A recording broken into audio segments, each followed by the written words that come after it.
Hi guys, ఇప్పటికే video పెట్టి చాలా రోజులైతే అయిపోయింది. ఈ రోజు అయితే సాటర్డే కాలేజ్కి వెళ్ళడం ఎందుకని చెప్పి ఒక చిన్న బంగ అయితే కొట్టి మంచి వ్యూ ఉన్న ప్లేస్కి అయితే వెళ్ళా. ఎటువైపు చూసిన కొండలో మధ్యలో పారయ్యేరు. మొత్తం చూడడానికి భలే ఉంటుంది మామ. ప్లేస్ మాత్రం నెక్స్ట్ లెవెల్. చాలా పీస్ఫుల్గా ఉంది మామ. ఇక్కడైతే బోల్డ్ మంది చనిపోయారు అనుకో ఈత రాకన్నా దిగేసి.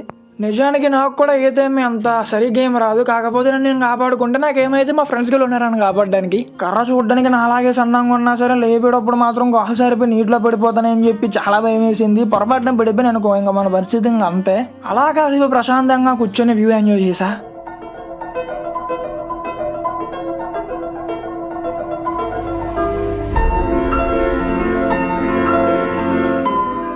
సర్లే ఫీల్ అయింది చూడలే కానీ కాసేపు ఈత కొడదామని చెప్పి నీటిలోకి అయితే దిగేసా. నాకు అంత పర్ఫెక్ట్ గేమ్ ఈత రాదు కానీ చాలా బాగానే నేర్చుకున్నా. ఇంకొన్ని రోజులంటే మనకు కూడా ఈత అయితే వచ్చేస్తుందిలే. ఈవినింగ్ అయితే మా దగ్గరలో ఉన్న పార్క్ అయితే ఇలా మంచిగా అవుట్ఫిట్ వేసా కానీ స్టిడిక్గా ఫోటోలు తీసుకుందాం అనుకున్నా. కాకపోతే మనకుండే ఫేస్ వాల్యూకి ఫోటోస్ ఏమంత మంచిగా ఏం రావలే. ఇంకాసేపు అయ్యాక ఎక్కడ లేని విన్యాసాలన్నీ మనమే చేస్తాం. మనకు కొంచెం బాగా దూలు ఎక్కువలే ఎక్కడికి వెళ్ళినా సరే. సర్లే ఇంకా అలా ఒక రోజు మొత్తాన్ని మంచిగా అయితే ఎంజాయ్ చేసాం. వెళ్ళే ముందు సబ్స్క్రైబ్ చేసుకుని వీడియోకి లైక్ చేసి ఎలా కనిపించిందో కామెంట్ చేయండి. మళ్ళీ కలుద్దాం మరొక వీడియోలో. Bye bye.